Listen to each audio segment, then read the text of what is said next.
semoga agar keluarganya lancar. Amin. Ya, sebelum kita mulai pelajaran kali ini, alangkah baiknya kita berdoa dulu sesuai keadaan masing-masing ya. Berdoa, mulai. Bismillahirrahmanirrahim. Oke. Sebelumnya saya mau kasih yel-yel dulu nih biar semuanya pada semangat. Udah sarapan kan? Udah Bu. Belum, Bu. Ibu saya Oke, sekarang ikuti saya ya. Kalau ini kelas berapa? IPS 7 ya? Ya. Ya, iya. Kalau saya bilang IPS 7, kalian jawabnya sehat, cerdas, ceria. Yes, itu ya bisa. Sehat, cerdas, Ceria. ceria. Yes. Oke, tes sound dulu ya. IPS 7. Sehat, cerdas, ceria. Yes. Nah, makin semangat kan hari ini jadinya. Masih Bu. Oh ya, kemarin kita pelajaran apa? Ada yang ingat? Anu Bu, peradaban Islam. Nah, bener banget. Oh my god. Oh ya, kasih applause dulu buat Mbak siapa? Putri. Ini masih ingat pelajaran yang kemarin. Jadi sekarang selanjutannya dari kerajaan Islam ya, yaitu masa kolonialisme dan imperialisme di Indonesia. Pada tahu nggak nih apa bedanya kolonialisme sama imperialisme? Belum tahu? Belum Bu. Oke, jadi gini ya, yang dinamakan kolonialisme itu adalah ketika suatu bangsa menguasai suatu negara, namun sumber dayanya itu dikuras habis oleh bangsa itu. Sedangkan yang dinamakan imperialisme itu adalah kayak suatu negara itu memberi pengaruh ke negara lain agar diambil juga. Ya sama kayak penjajahan juga, tapi nggak diambil semua ya, tapi itu hanya mempengaruhi. Kayak contohnya kerajaan Inggris ke negara Malaysia, itu hanya mempengaruhi saja. Oke, untuk lebih lanjutnya ya, kenapa kira-kira ada imperialisme sama kolonialisme gitu ya. Nah, sebelum itu saya mau tanya dulu nih, ada yang tahu nggak berapa lama Indonesia dijajah oleh negara barat? 350 tahun. Bener banget. Yeay. Oke, jadi selama itu ya 350 tahun Indonesia dijajah. Nah, untuk tahu asal usulnya kenapa kok bisa ada imperialisme sama kolonialisme? Oke, mari kita lihat pop up begini ya. Ya, Bu. Yang pertama dimulai ketika Wow. Yang pertama itu dimulai ketika ada suatu kota namanya Konstantinopel. Nah, kota Konstantinopel ini dulunya itu kota yang sangat terkenal, itu menjadi pusat perdagangan di seluruh Eropa. Nah, bisa dilihat ya, ini kotanya itu rame banget. Terus, nah orang-orang di sana itu pada menjual dan membeli rempah-rempah itu di kota Konstantinopel ini. Mereka itu hidup damai ya. Ini ada kelihatan orang-orang Asia itu menjual rempah-rempahnya ke orang-orang Eropa. Jadi orang-orang Eropa itu butuh banget sama yang namanya rempah-rempah. Nah, namun setelah itu ada nih Sultan dari kerajaan Islam namanya Sultan Muhammad Al-Fatih atau Sultan Mehmed II. Ini merebut kota Konstantinopel dan akhirnya kota itu ditutup jalur perdagangannya. Jadi orang-orang Eropa kan bingung nih, Mbak, aku mau dagang kemana ya? Aku mau cari rempah-rempah di mana ya? Nah, mereka kan bingung, soalnya kotanya ditutup. Nah, akhirnya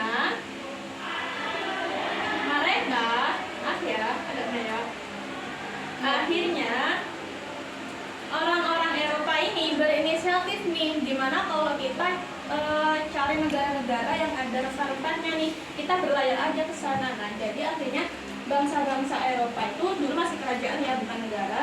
Itu mereka melawan buana ke seluruh dunia untuk mencari negara yang banyak menghasilkan rempah-rempah. Nah, ini kelihatan ya, mereka berdagang, berlayar.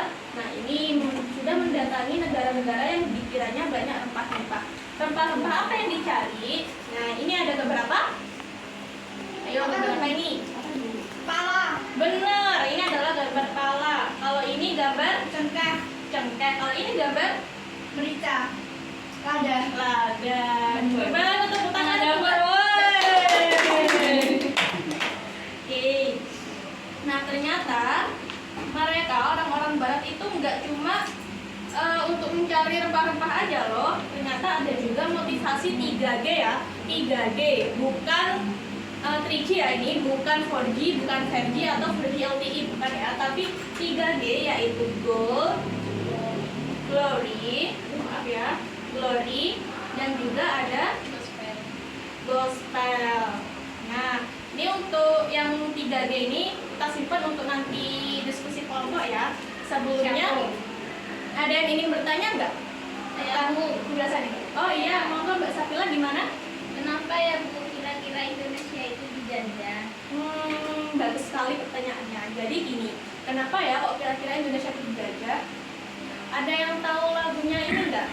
Bukan lautan, hanya kolam susu. Ada Bu, tahu. Nah, ayo nyanyi bareng-bareng. 1, 2, 3. Bukan lautan, hanya kolam susu. Laut yang dalam cukup menghidupimu. Tiada badai, tiada topan yang temui. Ikan dan udang mengakhiri dirimu. Orang bilang tanah kita tanah surga. Tongkat kayu dan batu jadi tanaman. Orang bilang tanah kita tanah surga. Tongkat kayu dan batu jadi tanaman. Nah, dari lagu itu kita tahu nih kalau Indonesia itu sangat kaya akan rempah-rempah. Ya, Indonesia itu sangat kaya akan rempah-rempah. Makanya orang-orang Eropa, orang-orang Barat itu lihat nih, wah ini ada negara yang banyak rempah-rempahnya, ini bisa jadi cuan nih. Nah gitu, jadi akhirnya mereka datang ke Indonesia karena Indonesia memang sangat kaya akan rempah-rempah. Oke ya, lanjut. Saya mau bagi kelompok menjadi, saya mau bagi kelas ini menjadi 3 kelompok ya. Kelompok 1, 2, 3. Nanti tugasnya adalah menceritakan kembali, atau nanti tugasnya adalah menceritakan apa itu gold, glory, dan gospel. Untuk kelompok 1 saya bagi lembar LKPD-nya untuk gold ya. Kelompok 2 tentang glory. Terus kelompok 3 tentang gospel. Baik Ibu. Saya beri waktu 5 menit dari sekarang ya.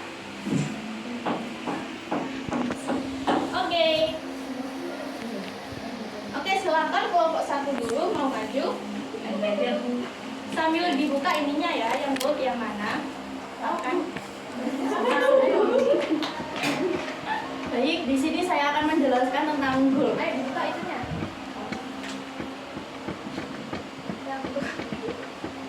Ini yang gold.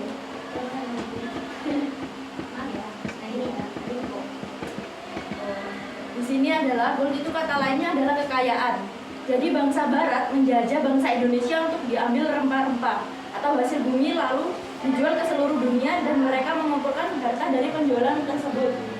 Sehingga sesuai dengan gambar ini, mereka itu mencari rempah-rempah ke negara-negara yang penghasil rempah-rempah sehingga dan dijual ke negara lain sehingga bisa menghasilkan kekayaan yang berlimpah. Oke, tepuk tangan untuk kelompok 1. Selanjutnya kelompok 2 ya. Ayo maju.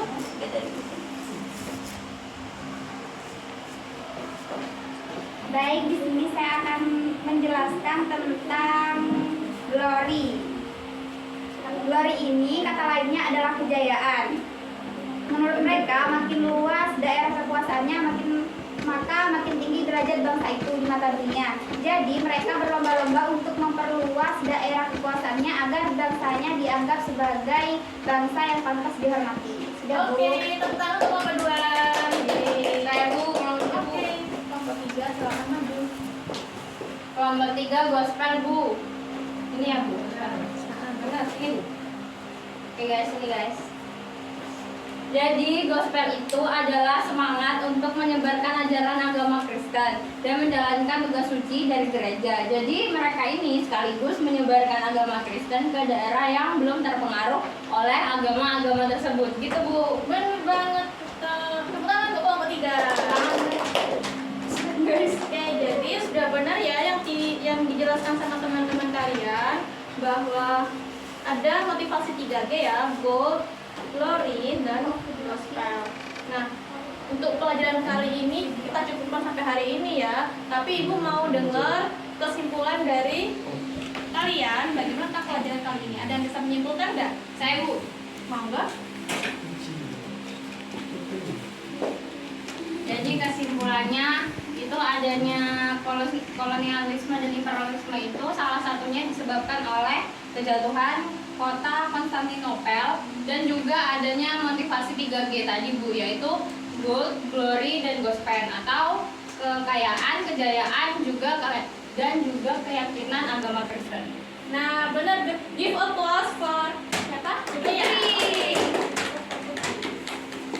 Jadi benar banget yang dikatakan sama Putri ya, kalau awalnya kolonialisme dan imperialisme itu terjadi karena kota Konstantinopel yang awalnya yang sebagai pusat perdagangan dunia itu jatuh ke tangan Kesultanan Utsmani. Lalu juga ada motivasi 3G yaitu gold, glory, dan gospel banget. Sebelum kita tutup pembelajaran pada siang ini, mari kita berdoa kafaratul majelis bersama-sama. Alhamdulillah.